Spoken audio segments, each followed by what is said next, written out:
Hello, আসসালামু আলাইকুম। শবে বরাতের দিন আমরা কি করেছি সেটাই আপনাদের সাথে শেয়ার করব। আপনারা যা যা দেখছেন এগুলো সব আমি আর আমার বোন করেছি। এখানে ডালটা আমরা সারা রাত ভিজিয়ে রেখেছিলাম, এখন এটা সেদ্ধ করতে দেব।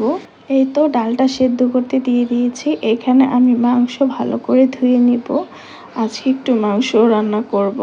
এরপর চুলায় দুধ গরম করতে বসিয়ে দিয়েছি। তারপর আমি কিছুটা গাজর নিব, কারণ আজকে গাজরের হালুয়াও করব।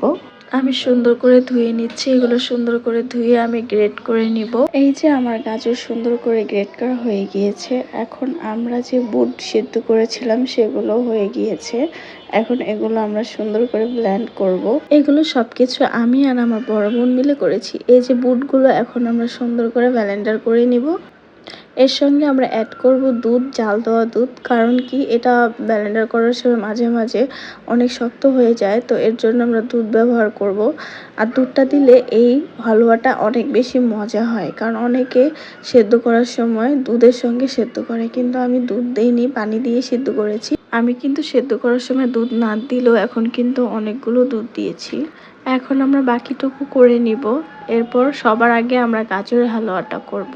একটা প্রেসার কুকারে দুধ সুন্দর করে জাল করে নিয়েছি। এখন এটার মধ্যে গ্রেট করা গাজরগুলো দিয়ে দিব। এরপরে ঢাকনা দিয়ে ঢেকে সেদ্ধ করে নিব। সবার আগে ঘির মধ্যে বাদামগুলো সুন্দর করে ভেজে উঠিয়ে নেব। তারপর আমরা মেন রেসিপিতে চলে যাব। গাজরের হালুয়া আমার ফ্যামিলিতে সবাই অনেক পছন্দ করে, বিশেষ করে আমার হাজব্যান্ড আর আমি আর আমার বড় বোন অনেক পছন্দ করি। আসলে আমি এত ভালো করে ভিডিও বানাতেও পারি না, তো এর জন্য একটু একটু চেষ্টা করছি। আশা করি পরে আমি ভালো করে ভিডিও বানাবো। আমি সবগুলো হালুয়াই ঘি দিয়ে বানিয়েছি, কারণ ঘি দিলে হালুয়া অনেক বেশি মজা হয়। এই প্যানটার মধ্যে গাজরের হালুয়া বানানোর পর আবার বুটের হালুয়া এটার মধ্যেই বানাবো, কারণ একসঙ্গে এতগুলো পাতিল আমি নষ্ট করতে চাচ্ছি না, কারণ এগুলো সবার লাস্টে আবার ধুতেও হবে কষ্ট করে। আজকে আমরা বাসায় আছি, আমার বড় বোন, ছোট বোন, আমি, আমার হাজবেন্ড, আর কিন্তু কেউ নেই। আর আরেকটা কথা, আপনারা হয়তো ভাবছেন যে আমি এত ধরনের হালুয়া বানিয়ে আমরা চারজন একা কিভাবে খাবো, কিন্তু না, আমরা শুধু এটা একাই খাবো না, এটা আমরা আত্মীয় স্বজন সবাইকে দিয়ে তারপর খাবো। এই যে গাজরের হালুয়া এখন শেষ হয়ে গিয়েছে, সবার লাস্টে ঘি দিয়ে দিব। আসলে আমরা যখন ছোট ছিলাম তখন আমার আম্মু প্রত্যেক শবে বরাতে হালুয়া, চালের রুটি বানাতো। আমরা পাশের আন্টিদেরকে দিতাম, তারাও আমাদেরকে দিত। তখনকার দিনগুলো খুবই সুন্দর ছিল। আর এখন বানাবো বুটের হালুয়া। ঘিয়ের মধ্যে সব মশলা দিয়ে, মানে তেজপাতা, দারুচিনি আর এলাচ দিয়ে দিয়েছি, তার মধ্যে বুটগুলো দিয়ে দিব। এখন এটা সুন্দর করে লাড়তে লাড়তে লাড়তে লাড়তে একদম যখন পানি শুকিয়ে একদম শক্ত শক্ত হয়ে যাবে, তখন আবার চিনি দেব।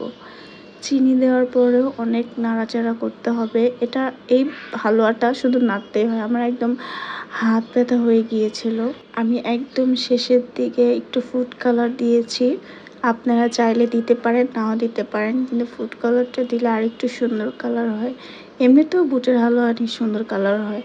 দেখুন আগের থেকে এখন কতটা ঘন হয়ে গিয়েছে। এগুলো আমরা এখন ট্রেতে ঘি মাখিয়ে তারপর রেখে দিয়েছি। আমি সুজিটাকে সুন্দর করে শুকনো করে ভেজে নিয়েছি ঘি দিয়ে। তারপরে ঘিয়ের মধ্যে মশলা দিয়ে তারপর চিনি দিয়ে দিব। চিনিটাকে আমি একদম ক্যারামেল কালার করে নিব। এই হালুয়াগুলো বানানোর পরে একদমই মন চাচ্ছিল না যে চালের রুটি বানাই, তারপরে আরও কিছু করি। তারপরও কি করব, হালুয়া বানানোর পরে 1-2 ঘন্টা রেস্ট করেছিলাম। আজকে একটা পবিত্র দিন। আজকে আপনি আল্লাহর কাছে যাই চাইবেন তাই ইনশাল্লাহ পেয়ে যাবেন। তাই সবাই আমরা আজকে নামাজ পড়বো, আল্লাহর কাছে দোয়া চাইবো। আরেকটা কথা, আমি কিন্তু এই ফার্স্ট টাইম হালুয়া বানাচ্ছি। আমি আগে কখনোই হালুয়া বানাইনি। এবার শখ করে আমি আর আমার বোন মিলে সব কিছু করেছি। ইনশাল্লাহ ভালো হবে। আর সুজির হালুয়াটা করতে গিয়ে কি হয়েছিল জানেন? আমি যে ক্যারামেলটা করেছিলাম, আমার বোন করেছিল কি, সুজিটা ঠাস করে তার মধ্যে ঢেলে দিয়েছিল। তারপর আমি আবার তাড়াহুড়ো করে দুধ দিয়ে দিয়েছি, পরে সুজিটা একটু দলা দলা হয়ে গিয়েছিল, কিন্তু আস্তে আস্তে এটা আমি ছাড়িয়ে নিয়েছি। ওইখানে গরুর মাংসটাও রান্না করা শেষ হয়ে গিয়েছিল। তারপর আমি পোলাওটাও রান্না করে ফেলেছি। এরপর একদমই মন চাচ্ছিল না যে চালের রুটি বানাই। আমি চালের রুটি বানাতে পারি না। তারপর আমার বড় বোন আমাকে সুন্দর করে চালের রুটিগুলো বানিয়ে দিয়েছে।